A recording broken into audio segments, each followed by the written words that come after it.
이 시간은 2025년 3으로 목회와 신학에 나오는 문해력에 대해서 살펴보도록 하겠습니다. 여기 제목은 오늘 보여드릴 이 목회와 신학 3으로 내용 중에 하나는 뭐냐면 1516 교회 담임 목사인 이상준 목사의 글인데 성경 문해력을 향상시키는 성경 통독 방법 이렇게 되어 있습니다.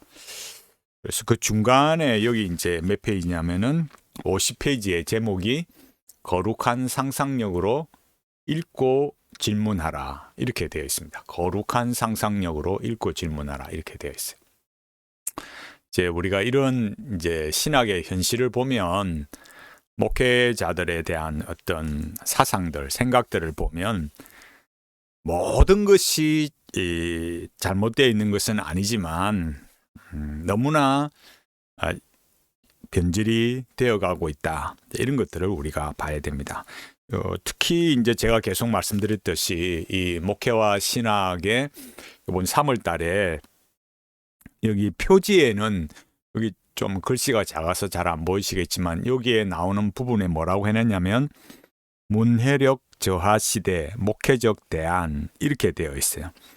근데 여기에 그 제목은 이렇게 문해력 저하 시대의 목회적 대안 이렇게 되어 있지만은 실제로는 그 핵심이 뭐냐면 관상기도 이렇게 되어 있습니다. 그러니까 렉시오 디비나 그러니까 이 그냥 문해력 그냥 제가 말씀 한마디로 쉽게 말해서 말귀를 알아먹어야 된다 이렇게 했잖아요.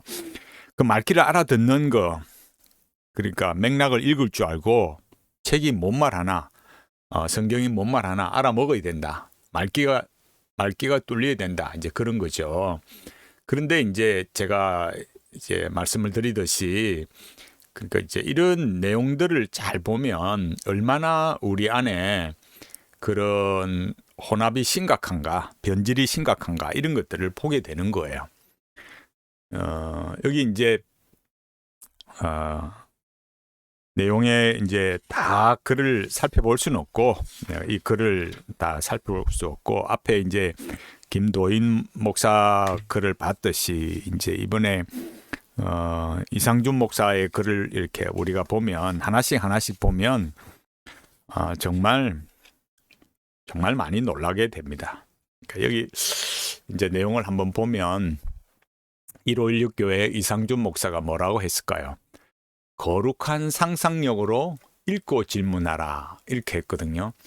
먼저 이제 우리 상상력 이렇게 하면 요즘 이제 그 월트 브루그만 저도 옛날에 뭔 줄 모르고 이제 뭐 인용하기도 했었는데 사람이 뭐 다 온전하지 않으니까 그러니까 일부러 뭐 합리화하는 게 아니고 또 처음에 나오는 책들은 잘 몰라요. 그래서 뭐 또 한 권 읽어가지고 잘 모르는데 이런 월터 브루그만 같은 경우에도 그 마인드 자체가 굉장히 저항적이고 굉장히 이런 그 현 시대에 대한 철저한 저항 정신이 굉장히 강한 거죠.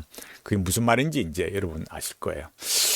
이제 여기 이제 이 월터 브루그만의 이 책을 이제 여러분 추천하는 사람 여기 보면은 김기석 청파교회 담임 목사 이렇게 되어 있잖아요. 브루그만의 예언자적 상상력을 읽고 마침내 성경의 문을 여는 열쇠를 찾은 듯한 느낌에 사로잡혔던 기억이 생생하다. 일종의 개안이었다. 눈이 열렸다는 거잖아요. 개안 수술 이런 거 말하듯이 여기 이제 보면은 내용에 여기 내려와 보면은 더 이제 그 추천한 사람 김기석 금방 말했듯이 김회건 숭실대 구약 신학 교수 스탠리 하워스 윌리엄 뭐 여기 밑에 나오는 사람은 이제 뭐 외국 사람인데 여기 이제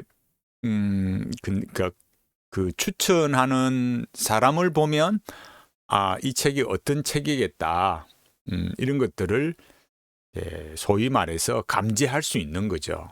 이런 것들을 우리가 딱 보면 이제 어떤 책이 그러니까 상상력이라는 게 뭐냐? 이런 것들을 볼 수 있는 거예요. 여기 성경을 문을 여는 열쇠다.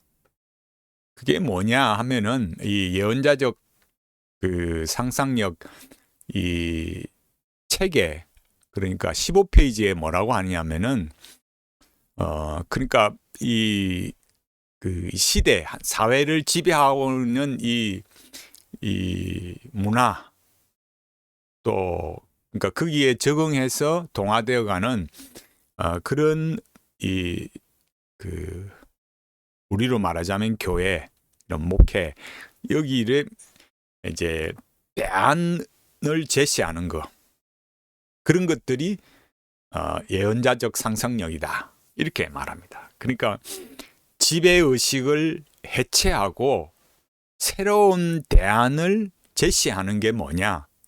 거룩한 상상력이다. 그러니까 예언자적 상상력이다. 이렇게 말해요.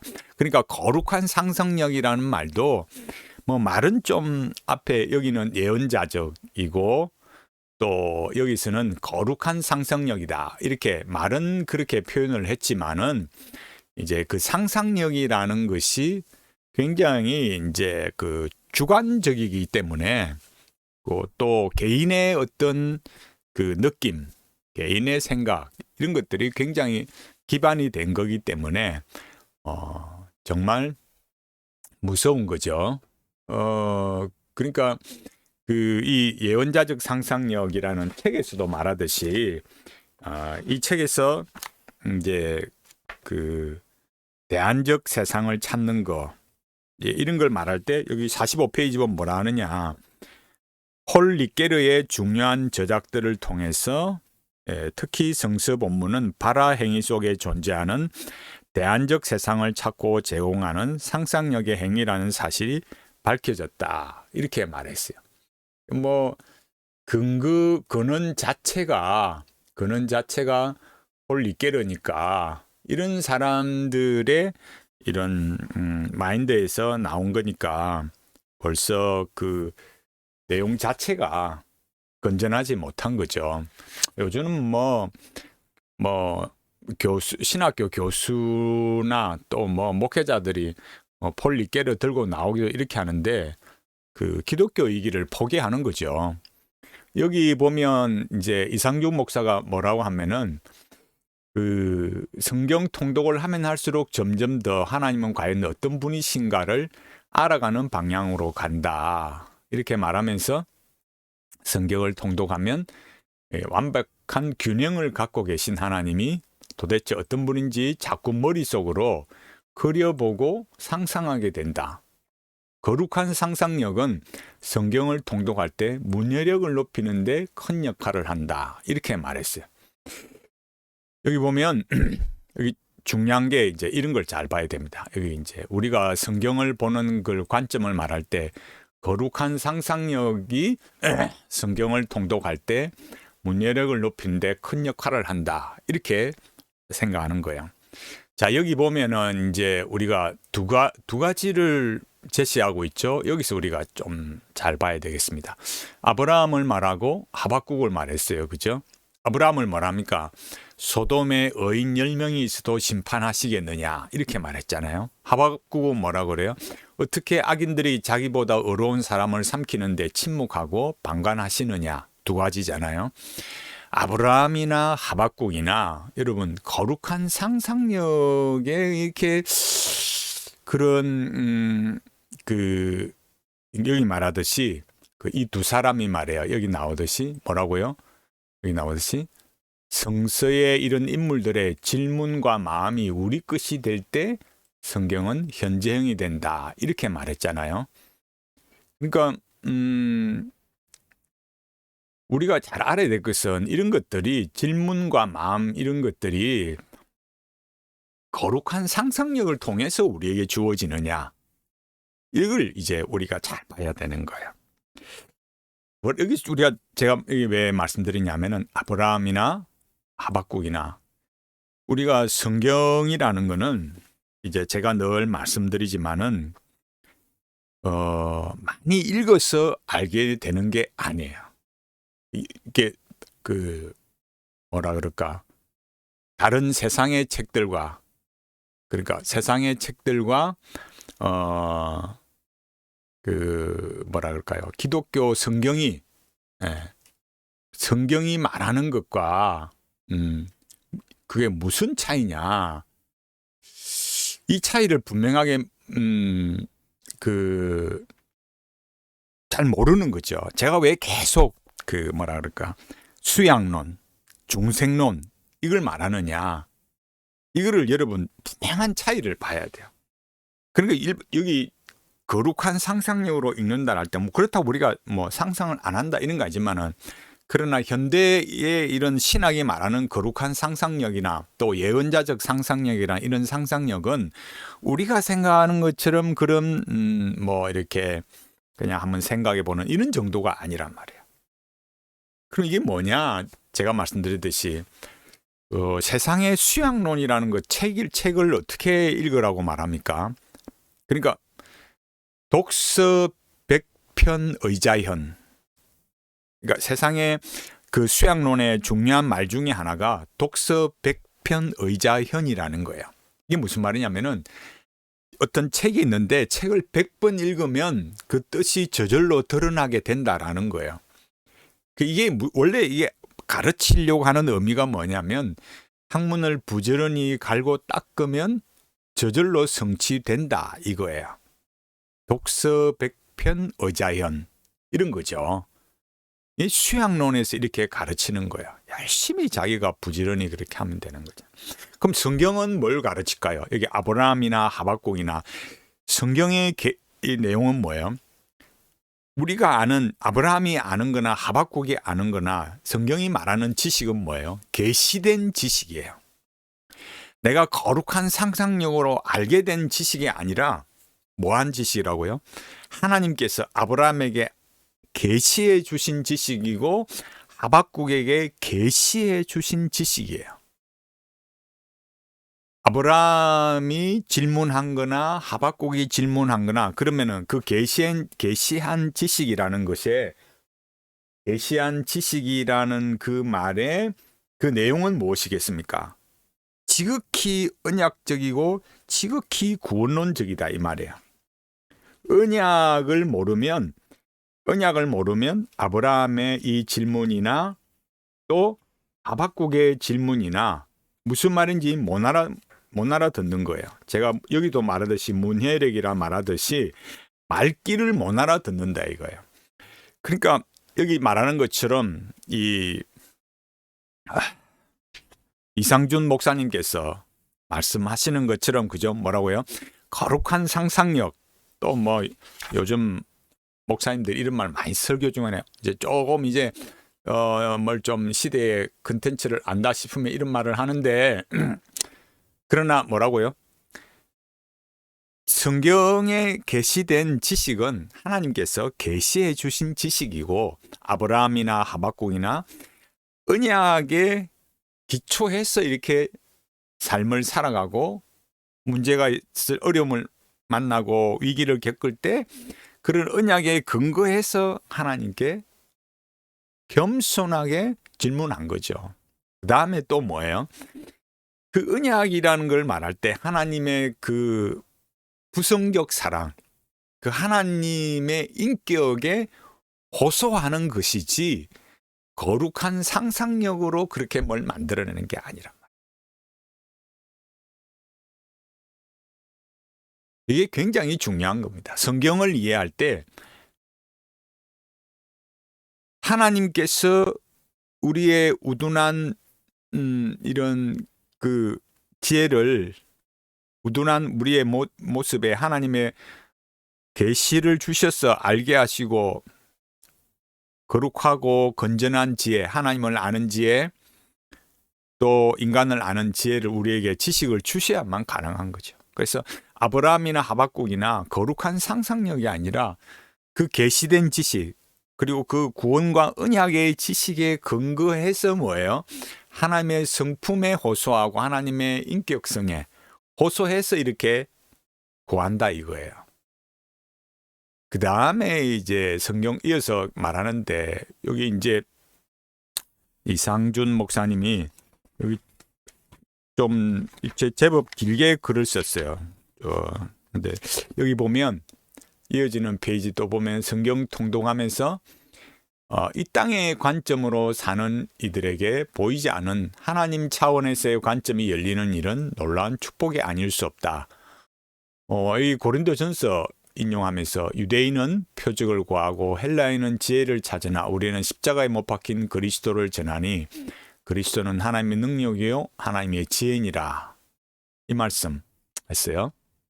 그러면서 예수 그리스도의 십자가의 구원은 유대인의 경험주의, 헬라인의 합리주의라는 두 갈래 길을 뛰어넘는 하나님의 입체적인 해답이었다. 이렇게 말했어요. 모든 사람이 사느냐 죽느냐 그것이 문제로다라고 고민할 때 살든지 죽든지 그리스도께서 영광을 받으시면 된다고 고백하는 순간 양극단의 평면 구도에서 벗어나 하나님의 은혜의 창공을 비상할 수 있는 힘이 생긴다. 뭔 말인지 그냥 갑자기 붕 떠가지고 이렇게 맥락을 벗어난 이야기를 하는데 여기 보면 이것이 성경 통독에 갖는 놀라운 힘이다. 이렇게 말했어요. 말씀을 통독하면서 말씀의 길이 내 인생의 길이 된 데까지 가면 승리의 삶이 열린다. 이렇게 했어요. 여러분 제가 계속 말씀드리듯이 왜 멘탈리티의 핵심 키워드를 알아야 되느냐. 신성한 내면 나의 구상화, 의미화, 통일성, 도약 이런 걸 알아야 되느냐. 그러니까 이 1516 교회 이상준 목사님 말하면은 어마어마하죠. 그 유튜브에 듣는 숫자를 비하면은 저하고는 비교도 안 되죠. 비교해서 비교하는 게 아니라. 그러니까 소위 요즘 유명하다는 분들이 뭘 이렇게 설교하고 가르치나 이런 글을 통해서도 잘 알 수 있는 거예요. 여러분 이게 하나님 이야기 안 하는 데 어디 있어요. 십자가 교회 이야기 안 하는 데 어디 있겠어요. 다 하죠. 그러나 제가 왜 현대 교회가 인문학과 영성으로 이렇게 변질되어 가는 이야기를 하겠습니까? 이전과는요, 그냥 여기 모두 상상하지만은 상상할 수 없을 정도로 지금은 변질이 되어 가고 있어요. 왜 의미와 통일성, 왜 멘탈리티의 핵심 키워드 알아야 된다고 이야기하겠습니까? 지금 그러니까 고린도전서 1장 22절, 24절 이런 말씀을 읽어놓고 지금 무슨 이야기하고 있습니까, 여러분? 하나님의 입체적인 해답이다. 유대인의 경험주의, 헬라인의 합리주의를 뛰어넘는 하나님의 입체적인 해답이다. 그러니까 뭘로 보고 있어요? 사느냐 죽느냐의 문제를 말하는데 살든지 죽든지 그리스도께서 영광을 받으시면 된다. 이런 문제로 이렇게 보고 있잖아요. 여러분 성경이 가르치는 게 뭐겠습니까? 지금 고린도전서 왜 사도 바울이 우리는 십자가에 못 박힌 그리스도를 전하니 왜 그러느냐? 그리스도는 하나님의 능력이요 하나님의 지혜다. 이런 얘기 왜 하냐 이거예요.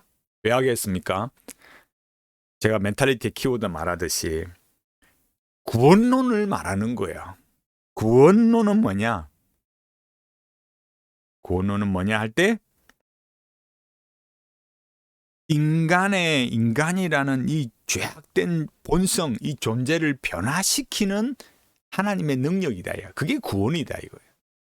예수 믿고 천국 가는 거 당연하게 있지만 구원론은 인간론이다. 구원론은 존재론이다. 구원론이 삶을 지배한다. 인간론이 삶을 지배한다. 이게 분명하게 알게 되고 자리를 잡아야 돼요. 그래서 교리가 중요한 거예요. 성경을 올바르게 하고 알고 교리를 또 빠르게 알아야 돼요. 그러니까 여기 성경 통독이라 말할 때 뭐겠어요? 성경 통독을 말해도 성경 통독할 때 뭐예요? 그 하나님 차원에서 관점이 열린다. 그게 뭐냐라는 거예요. 그냥 죽느냐 사느냐의 그것이 문제라고 말할 때 살든지 죽든지 이런 문제냐. 바라보는 관점이 다르잖아요. 그러니까 본문이 뭘 말하느냐. 그러니까 성경 말씀이 뭘 말하느냐. 유대인이나 헬라인이 이렇게 표적을 구하고 지혜를 찾는 거, 이런 게 다 뭐예요? 그냥 설교 들으신 분들은 늘 알겠지만 이 사람들이 찾는 거 결국 인간의 욕망과 이상, 존재의 신성화, 그런 거죠. 성경이 말하는, 성경이 가르쳐 주는 거, 왜 십자가에 못 박힌 그리스도냐 할 때 그 하나님의 능력과 지혜라는 거, 우리 존재를 변화시키기 위해서 성자 하나님 그분께서 성육신하시고 고난을 받으시고 십자가에 피 흘려 죽으심으로 우리 죄를 대속하신 거, 그 사실을 성령님의 거듭나게 하심으로 믿게 되는 거, 이것이 기독교 신앙이다 이거예요. 존재의 변화, 인간의 변화, 이 본성의 변화, 이거를 똑바르게 우리가 알아야 되는 거죠. 그냥 뭐 말은 맞는 것 같은데 그냥 두루뭉술하게 그냥 갑자기 뭐 은혜의 창공을 비상한다, 갑자기 그냥 비행기 이륙해가지고 어디로 가는지 모르겠어요. 그 다음에 이제 제가 말씀드릴 게 뭐냐 하면은, 그래서 이렇게 문해력을 말하는데 성경 문해력을 향상시키는 성경 통독 방법이다 이렇게 말하는데, 결국에 그렇게 말하면서 그러면 이상준 목사가 말하는 그 소위 영성이라는 게 뭘까? 이것도 역시 제가 뭐 일부러 막 찾는 게 아니고 그냥 요즘은 인터넷이 너무 잘 나오니까 쉽게 찾을 수 있어요. 그 이상준 목사님이 뭐라고 했을까요? 마음을 열고 배워야 할 기도, 그게 뭐냐? 예수의 기도다 이거예요. 여기 보면은 이렇게 합니다. 최근에 5쌍의 목사 부부들이 모여서 뭐 하는가 여러분 생각을 해보세요. 예? 무늬만 기독교, 무늬만 교회예요. 내용은 뭐 하고 있을까요? 내용은 로만 가톨릭이에요. 그러니까 대놓고 로만 가톨릭이다 소리를 안 하죠. 그럼 뭐 하겠어요? 내용을 보면 돼요. 그 내용이 뭐냐? 그 내용이 뭐냐면은 로만 가톨릭의 그런 관상기도, 그런 걸 하고 있는 거예요. 여러분, 이게 중요한 겁니다. 여러분, 그 현대의 영성이라는 게 여러분 뭘 말하느냐, 이런 것들이 굉장히 중요한 거예요. 그냥 겉으로만 여러분 판단하지 마시기 바랍니다. 여러분 교회에서 설교하는 것 같지만 실제로 그 말하는 내용이라는 게 그 뭘 이야기하느냐, 그냥 소위 말해서 그 마음에 가지고 있는 의도가 뭐냐, 이런 걸 잘 봐야 돼. 지금 뭐 하고 있습니까? 마크 파머의 책을 가져와서 삶이 내게 말을 걸어올 때, 마틴 레어드의 책 침묵 수업, 기도 수업, 이런 거 이제 적용하고 실습 시간을 가졌다 이거예요. 강단에 서서는 뭐라 그래요? 목사라고 말하고 성경을 읽고 설교하는 것 같은데 뭘 하겠습니까? 이런 사람들이 모여서 하는 것이 참 침묵 수업, 기도 수업 이러고 있는 거예요. 이게 마틴 레어드가 말하는 침묵 수업, 기도 수업이 뭔지 아세요? 이게 관상 기도예요. 이게 관상기도 3부작에, 이 마틴 레어드의 관상기도 3부작에 나오는 것이 이 책이에요. 그러니까 침묵 수업, 기도 수업 이런 거예요. 그러니까 이게 3부작 중에 2개가 침묵 수업, 기도 수업 이런 거죠. 이게 관상기도라니까요. 목사들이 모여서 뭘 배우고 있다고요? 관상기도 배우고 있다니까요. 여기 지금 이상준 목사님이 뭐 했습니까? 여기 나오듯이 성경 문해력을 향상시키는 성경 통독 방법 이렇게 말하면서 모여서 배우고 같이 쉐어링 한다면서 뭐 하고 있느냐? 관상기도 책 가지고 적용하고 실습하고 있다 이거예요.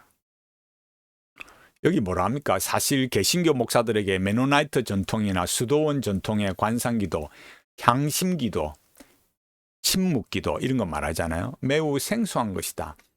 이렇게 말은 이렇게 해도 이런 게 제가 뭐라고 했습니까? 이런 게 표현이 이렇게 돼서 그런 거지. 이 향심기도 이런 것들이 다 뭐라고 해서 현대화된 관상기도를 했잖아요. 그러니까 힌두교나 동양의 영성과 혼합이 되어서 쉽게 말하자면은 무당뛰기가 되는 거예요. 그런 줄을 모르니까 목사나 성도들이나 참 안타까운 거죠. 개신교가 뭐랍니까? 보통 하나님의 음성이나 인도하심을 인간의 내면에서 찾지 않고 외부에서 주입되는 것으로 이해했다. 파머의 책은 뭐라 하느냐? 영혼의 목소리에 집중하라. 인간의 내면에서 발현되는 것으로 가르치고 그것을 더듬어 찾아가는 과정을 공동체 안에서 행하도록 한다. 이렇게 해놓은 거야. 네 안에서 제가 계속 말하잖아요. 신성한 내면하에 인간 안에서 그렇게 만들어 간다 이거예요. 인간이 죄인이고 이 썩을 것밖에 없는데 뭘 내면에서 뭘 찾아내겠어요.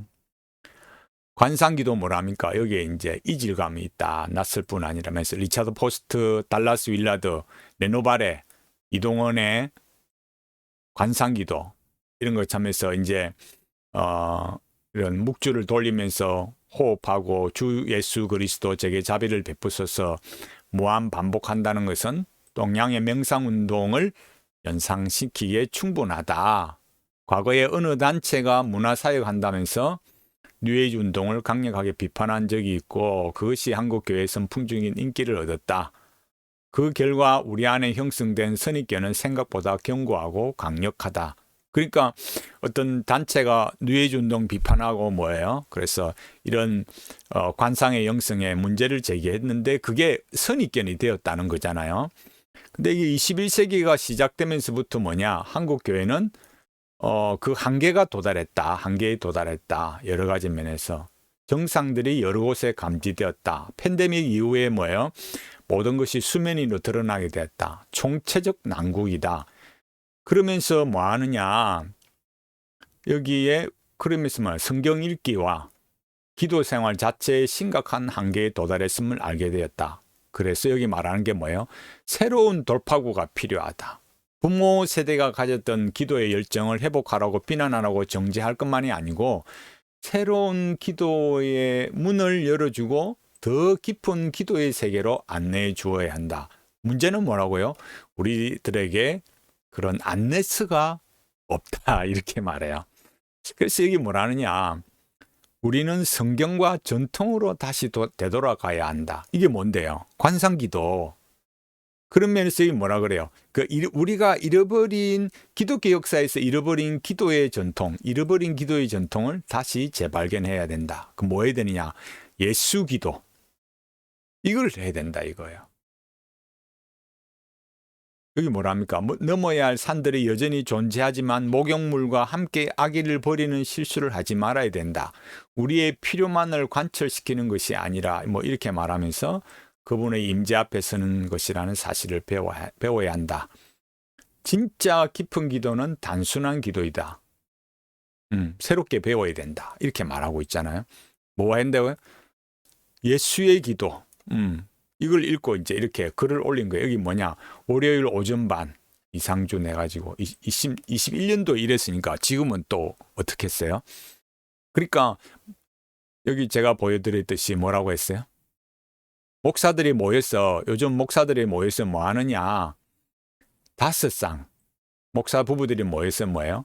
침묵 수업, 기도 수업, 이런 관상기도, 수도원 전통의 이런 관상기도, 침묵기도 이런 거 하고 있다고요. 인간의 내면에서 이렇게 찾아야 된다라는 거. 영혼의 목소리, 인간의 내면에서 발현된다. 이런 거 하고 있다니까요. 성도들에게 말씀을 가르치고 그렇게 하는데 뭘 가지고 하느냐? 우리는 참 그런 게 강해요.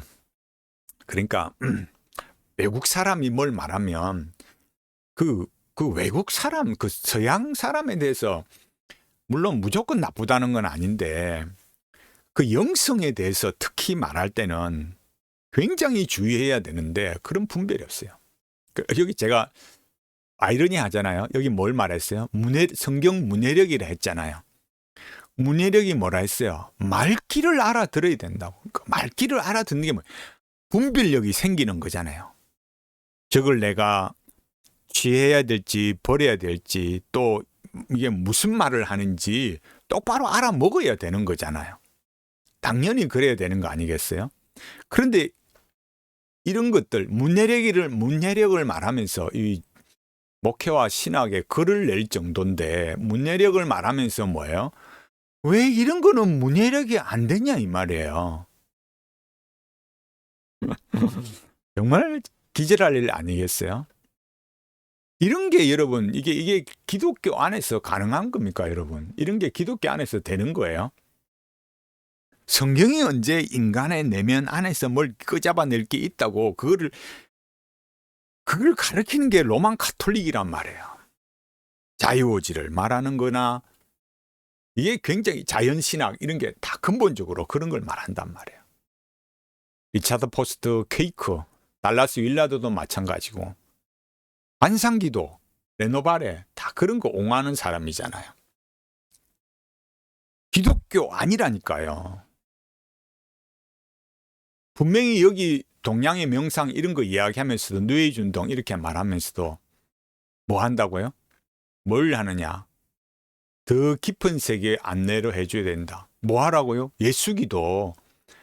여러분 예수기도 조그만 이 위키피디아도 나오듯이 이 동방정교의 대중적인 기도다. 예수기도는 헤시카즘이라는 알려진 은수자들의 전통적인 기도 생활에 헤시카즘이 여기 뭐 이렇게 나오듯이 그 뭐 예수기도 역시 헤시카즘의 영성을 실현하는 구체적인 수련 방법이다. 이게 무슨 말이냐면 이게 멘탈이 그냥 완전히 무가 되는 거야. 그러니까 무념무상의 무념무상의 그런 세계에 도달하는 거. 그냥 이 멘탈이 없어지는 거예요. 하얘지는 거라니까요. 제가 계속 말씀드렸듯이 그런 게 뭐라고 했습니까? 아니 머리에 아무런 생각도 없는데 그러면은 저 힌두교가 말하는 신이나 로만 가톨릭이 말하는 거나 뭐 어디 종교에서 말하는 거나 불교나 뭐 선불교에서 아무 신이나 상관이 없다니까요. 그래서 전적인 타자가 파르트의 전적인 타자가 무서운 거라 했잖아요. 공이로세 하는 거나 다 똑같은 게 되어버리는 거예요.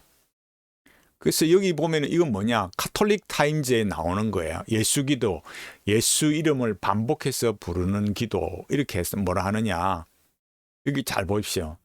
예수기도는 우리 안에 현존하시는 예수님을 기억하면서 믿음과 사랑을 지니고 예수의 이름을 반복해서 부르는 기도다. 예수기도 이게 뭐냐? 주 예수 그리스도의 하나님의 아들이시여 우리 죄인에게 자비를 베푸소서. 이렇게 그냥 간략하게 해서 주 예수 그리스도여 우리에게 자비를, 그리스도여 자비를, 예수님 자비를 뭐 하고 또 예수님 이렇게 부르는 게 예수기도다 이거야. 이게 만트라라니까요. 만트라. 불러라. 계속 이렇게 소리내어 부르면서 이렇게 하는 거예요. 예수님하고 계속 부르면서 그렇게 하는 거예요. 이게 이 글을 쭉 읽어 내려가면은 걔 뭐라고 말하느냐 일하면서도 이렇게 하고 그렇게 말하면서 예수님의 이름을 계속 나의 주님 하나님 뭐 어떤 말을 해도 되는 거예요. 그래서 그렇게 하면서 일 안에서 예수님과 일치된 생활을 할 수 있다. 이런 걸 뭐라 했습니까? 말귀를 알아먹어야 된다니까요. 이런 게 뭐라고 했어요? 이 현실에 있어서 아까 처음 시작을 뭐라 했어요? 내 안에 맨 처음 뭐라 했어요? 맨 처음에 여기 나오듯이 우리 안에 현존하시는 예수님. 그러니까 이 현실의 삶에 있어서 신성을 느껴갖고 누려가는 거예요. 그게 습득적 관상기도라 했잖아요. 하나님의 임재를 경험하는 거. 이게 무서운 거예요. 기독교는 이렇게 가르치지 않는단 말이에요. 그게 결국은 그 습득적 관상기도가 뭐예요? 나중에는 결국 주부적 관상기도. 왜? 예수기도라는 게 이런 게 뭐예요? 나중에 여기 말했듯이 헤시카즘의 영성을 구해나는 이 예수기도가 그런 거다 이거예요. 아무 생각이 없는 단계, 무념무상의 단계로 가는 거라니까요. 계속 그렇게 반복하는 거죠. 여기 내보면은 또 여기도 잘 보세요. 죽은 이를 위해서 향해서 예수의 이름을 불러라. 그러면 참 생명이신 그리스도와 죽은 영혼을 결합시키게 되며 그리스도 안에서 그들을 만나게 되리라. 그러니까 예수 기도가 결국 뭐예요? 만병통치약이에요. 내가 죽은 사람을 향해서 예수 기도를 이렇게 하면 뭐예요? 그 참 생명이신 그리스도와 그 죽은 영혼을 결합시키게 된다. 이렇게 말하는 거예요. 그렇게 또 막 하면은 예수 이름 부르면 우리들이 변화되고 성화가 된다. 조용히 눈을 감고 예수님의 현존 안에서 그분을 바라보면서 예수님을 불러라. 이것이 곧 명상이다. 이렇게 가르치고 있잖아요. 그러니까 내려오면서 계속 이렇게 보면은 말에 하는 내용을 잘 보면 여기 잘 보세요. 끝에 와서 이 지상에서 그 누구보다도 수없이 예수라는 이름으로 당신 아들을 부르신 성모 마리아여 우리를 이 거룩한 이름으로 인도해 주소서 이렇게 말하잖아요. 성모 마리아. 마리아는 죄가 없다 이거예요. 예수라는 이름으로 당신의 이름을 그러니까 이런 걸 보면 여러분 로만 카톨릭이라는 게 어떻다. 기독교와는 결코 하나와 될 수 없다는 걸 알 수 있잖아요. 그러니까 당신의 아들을 부르신 성모 마리아여 그 누구보다도 그러니까 로만 카톨릭에 있어서 예수라는 것은 계속 우리가 이런 걸 살펴보듯이 그러니까 우리가 말하는 그 신성하신 하나님 그 신성하신 하나님 우리 구원의 유일한 구세주 인간의 죄악성 이런 것으로 가고 있지 않다라는 것을 분명하게 알 수 있는 거예요. 성모 마리아 이런 말들이 이렇게 말할 때 모든 문제가 그냥 예수라는 이름으로 다 해결되도록 그렇게 바라보는 거죠. 결국 예수 기도가 뭐라요? 이런 헤시카즘 무념무상의 세계로 가는 그런 걸로 간다. 목회자들이 모여서 뭐 한다고요? 예수 기도 이런 걸 배우고 있다. 이상준 목사님. 네? 놀랍잖아요. 성도들이 참 불쌍한 거죠. 우리 시대의 기독교 이런 거 정말 너무너무 놀라운 거죠. 가면 갈수록 기독교는 정말 변질되어 가고 있습니다. 왜 거룩한 상상력, 문해력 이렇게 말하면서 예수기도 또 이어서 우리가 다른 글을 보게 되겠지만은 렉시오 디비나 이런 걸 말할까요? 지금 우리 시대의 이 기독교가 얼마나 변질이 되어 가고 있는가? 목사들이 뭘 말하고 목사들이 가서 뭘 배우고 있는가? 정말 심각한 거예요. 외적으로만 기독교지 실제로는 기독교가 아닌 거예요. 오늘은 제가 그 렉시오 디비나 말하기 전에 여기 이 단락에서 이상준 목사의 문해력에 대해서 거룩한 상상력으로 읽고 질문하라 이 부분 살펴봤습니다. 끼어지는 다른 내용도 이렇게 나오고 있지만은 너무너무 이렇게 성경이 가르치는 것과 잘못되어 있다 이런 걸 알 수 있어요. 다음 시간에 이제 제가 렉시오 디비나 말씀드릴 건데 다른 사람들도 문해력도 말하겠지만은 이 부분에 있어서 또 구체적으로 좀 더 살펴보도록 하겠습니다. 우리 시대의 이 변질을 보면서 정말 하나님의 말씀만으로 만족하고 말씀의 정말 그런 본질로 갈 수 있도록 하나님 앞에 은혜를 구하고 믿음으로 살아가는 우리 모두가 되기를 간절히 바라겠습니다.